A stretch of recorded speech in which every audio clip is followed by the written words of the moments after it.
Absolutely. What's that song? Tonight is gonna be fun. Yeah. Man, I wake up every morning before I start writing. I listen to that song like 4 times. I love that song. He is. She's a soft, naked lady like love meant it to be. Maybe I'll learn some of the tunes off that album. He's the best, man. He's just again, very honest. Yeah. He's just like, I masturbated today, like I'm really sad. I'm just like, fuck. And like even the way he says it, too. Yeah. He's not like trying anything. He's just it's really it's like he's sitting right there. like And you know what? I was reading about Andy Warhol recently, and apparently, Leonard Cohen was like a side figure in the Factory days. Oh, okay. And like apparently he would go to clubs and watch Nico. Yeah. And apparently like Warhol believes like Leonard Cohen kind of ripped off Nico and like her like speak song voice. That's bold. That's a bold. I see the connection. I don't know if like ripped off. Maybe I'm too much of a fan, but I don't know. He owns it so well. Like maybe inspired by, but he sounds not like an imitation of anything, you know. No. Like, fuck that. Fuck Nico. Who gives a shit about that bitch? Whatever. You don't like Nico? I do, but like people, like I don't know. That's been around. I wouldn't trust Andy Warhol. No. Andy Warhol is eminently trustable, though. Watch out with Warhol with him. I knew nothing about Warhol, except what we generally all assume we know about Warhol, because whatever. But when Stedman was here last year, I got all this stuff on the Beats and Warhol and the rest of it, and we ran it. And I got an education in Warhol. Warhol was way deeper than I realized, and way stronger than I realized. And it was I have a 4-hour PBS documentary on Warhol that's just insane. Well, I check that out. Yeah.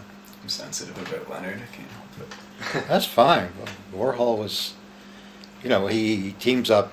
First off, he discovers Basquiat, and then introduces him to the world. More importantly, introduces him to his dealer so he can make some fucking money. Yeah. And then the dealer gets the grand idea to team up Warhol and Basquiat on some paintings. Cool. And the critics go, oh, yeah. Nobody buys the goddamn things, and now you can't afford to buy them. Naturally. But they were just having fun. They weren't trying to shake the world. They were just having fun. I think Bob Dylan said it best when they were talking about American art. The interviewer brought up Warhol, and Dylan hates Warhol. He made a bitter face. And then he just like looked him straight in the eye and said, Andy Warhol as cultural figure, not artist. Which I agree with. Well, I don't agree with it at all. His images are shit. His images. He took pictures and put crayon on it. His images reflect the times. And that's what an artist is supposed to do. He did what? His images reflect the times. And that's what an artist is supposed to do. He was serious about working. This is what people don't realize. He was serious. He worked hard, but it wasn't art. It was. This is what I discovered watching all this stuff. I had no appreciation for him at fucking all. Well, I'll have to watch his stuff then. Yeah, I'd like to see. Like the Beatles, I knew nothing about the Beatles, except what everybody knows about the Beatles. And then Bede, you met Bede, didn't you? Which one's he? He was from New Zealand. No, I never met that. Okay, well, Bede arrived here for the LSD talk on a Saturday night. He just arrived from New Zealand by plane. And on the plane he read Siddhartha by Herman Hesse. I know. And thought, wow, I wish they'd make that book into a movie. He said, then I got off the plane, and he's been doing acid since he was like 13. And he says, my 2 favorite things. Holy shit, they're in the same place. And he shows up all by himself, and he becomes one of the people around here. And then he showed up just after Christmas, a couple of years ago, looking like he was about ready to die. So I gave him space to crash, and he pulled it back together. And then he asked if his brother could live here for the summer. His brother came over from England, studying music in England. His brother's big on the Beatles and Leonard Bernstein and something else. So anyway, I downloaded all this stuff on the Beatles and Leonard Bernstein, got a whole education in the Beatles and Leonard Bernstein. And I had no idea. They made it up as they went along. They were inventing stuff left, right, and center. Yeah, I really didn't like the Beatles until I listened to them, and then it's like, fuck. It's all in there. Like, they gave a shit, and they were just doing stuff. Like You know, I discovered everything after it was pretty well all over. Yeah. Like I discovered Star Trek when it was off the air. I discovered the Beatles when they were done. Well, because these things become so redundant while they're popular. Like you'll hear "Hey Jude" like 50 Fuck Hey Jude. Paul McCartney also sucks, but that's fine. He sucks now. Paul McCartney post "Let It Be." He should just die. He's done a lot of stupid things. But he was always pretty stupid. If you like look at, you can't really hide. He's such a dude. He seems so narcissistic and stuff. Yeah. Like if John Lennon or like even George Harrison were alive, they would just be like, "What are you doing, man? Like this is weird." Like John Lennon playing at the Olympics and stuff. Like this is just uncomfortable. Like hamming it up, like yeah. Just like getting knighted and shit. Yeah. John Lennon would just be like. Yeah. Like. But like beyond that, his music sucked too. Oh yeah, like him if he was making decent music, I could allow it. But he didn't. No. When like him and John make like their songs are fucking sweet, but like Paul McCartney's solo stuff mostly just blows. And he made like a classical album that just sucks, and like no one talks about it because it's like, oh, like thanks Paul, like we just don't want to talk about this, like, because it sucks. You're gonna sell 2 mil, but yeah, it's just like like it's bad, but like we can't like it's just. It's just like fuck that fucking dick. I guess he like rested on his laurels. Like, I guess that's like a perfect. Oh yeah. Because like he didn't really, and you could say this about the Rolling Stones as well. Like he didn't evolve at all. Oh god, no. I don't have too much love for the Stones. Stones like past like 73, I think. No. Yeah. After that, they've been doing the same thing. Yeah, they got like a couple albums basically. Yeah.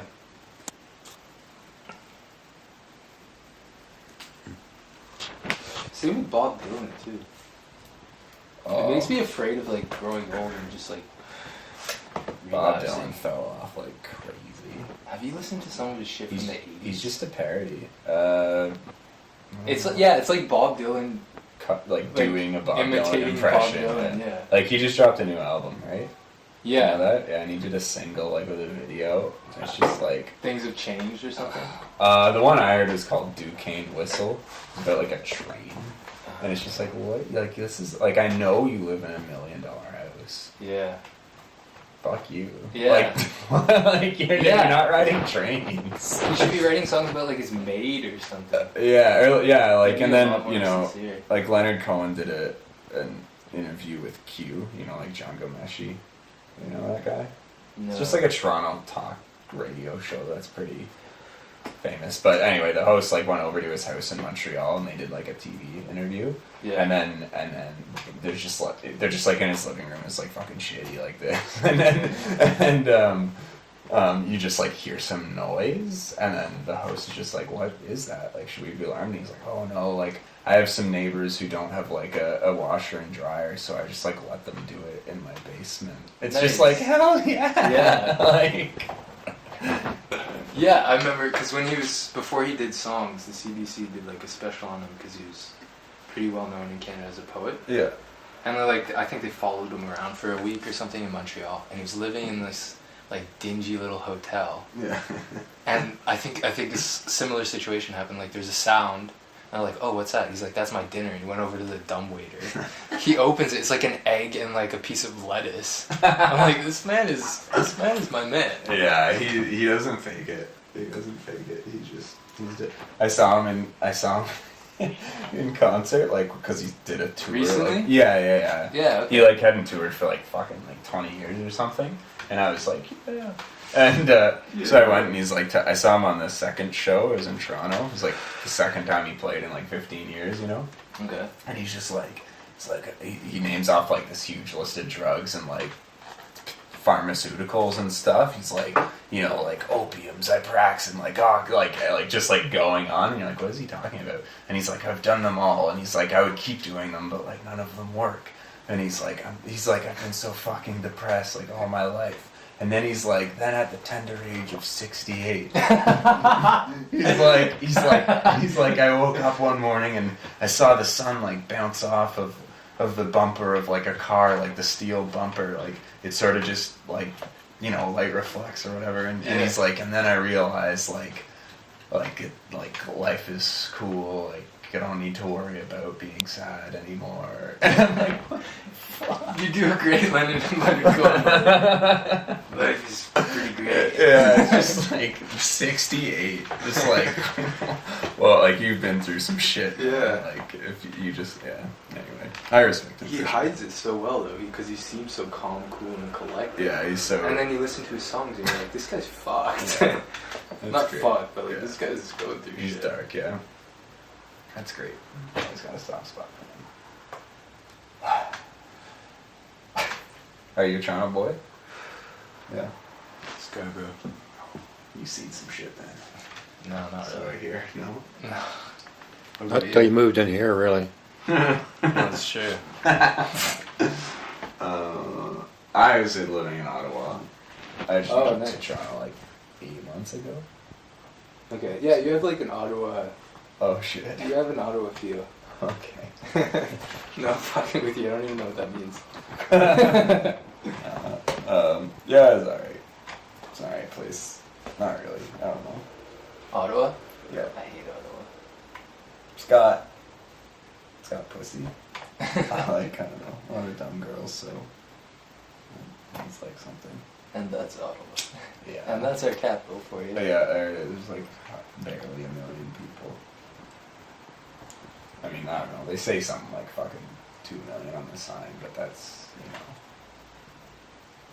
out there. Like suburbs. Fucking give a shit about that. That's like counting the pets. And Yeah, it's just like, no. Like, Like I walk on machines. the street downtown, like, there's no one here. yeah, like I was like, where are the people? They're not there. Is it Sunday? No. It's It's like Friday It's night. like Friday Where is night. everyone? It's like, hey, keep it down. Fuck.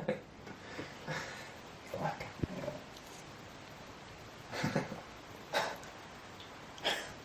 Fuck. So, why did you come to Toronto? Well, the aforementioned reason of. But Only that, but I have a really close friend here that I play music with, and you know, small town boy striking it out on the big city. You know, yeah. gotta get where there's people, because where there's people, there's stuff. You know, Yeah. it's either this or like the West Coast, and fuck that. I'm Montreal. Yeah, but it's too much. Montreal? Yeah, I can't handle it. Like just the Party scene? the French people, Oh. like not speaking French well, Okay. like No. it blows. I mean, I guess you should throw yourself into the fire or whatever, but fuck them. It's Yeah. too racist, basically. Is it? Or yeah, like we used to go there because it would be like a $40 bus ride, like round trip from Ottawa. 'Cause it's pretty close, right? Yeah. It's like an hour, and it's fucking sweet. But like, you know, if you're in the bar and the bartender's French, it just shit like that. It just First sucks. time I went to Montreal, I was getting off the train going back to New Brunswick to visit my family down east. I walked into this store and the guy behind the counter said, "Where are you from?" I said, "Toronto." He got up from behind the counter and threw me out of his store. Yeah. So in 86, I went to Montreal to do the Sex and Violence Cartoon Festival at the Wametoscope Theatre in Montreal, which I discovered was the first motion picture theatre built in Canada and America. And it's in the bottom end of St. Catherine Street, in the middle of the gay ghetto. And nobody in Montreal goes down there unless they got armed guards and police dogs. Yeah. And they charged 99 cents a seat, and I made them charge $7. I wanted them to charge 10, but they charged 7 for my cartoon festival, and they said nobody would come. I wanted the 500-seat room, they gave me the 300. Upstairs they showed Roman Polanski's film Pirates at $2 a seat, 12 shows to 60 people, and grossed $120. Downstairs we were sold out every night, turned away hundreds. The first night I walk in front of a packed theater, and I go, "Hi, I'm Reg Hart. Now, I was born in New Brunswick." but I live in Toronto. I know you people from Montreal don't care much for Toronto, but I love Toronto.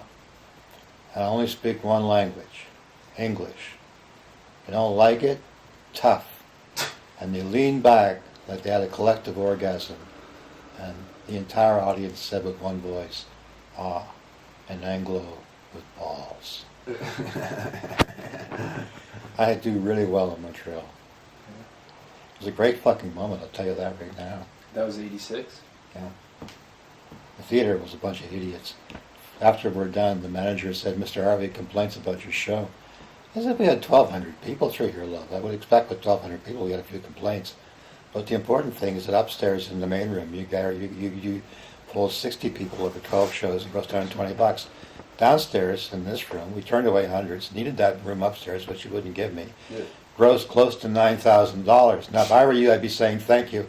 How soon can you come back?" Yeah. She said, "You're never coming back. You're too rude." And I didn't either. I went to the Rialto Theater. That one had 300 seats. The Rialto had 1,000. We turned hundreds away from the Rialto. This was before Cineplex Odeon and Famous Players ruined the whole theater scene in Canada by buying up all the independents. That's true. It was fun.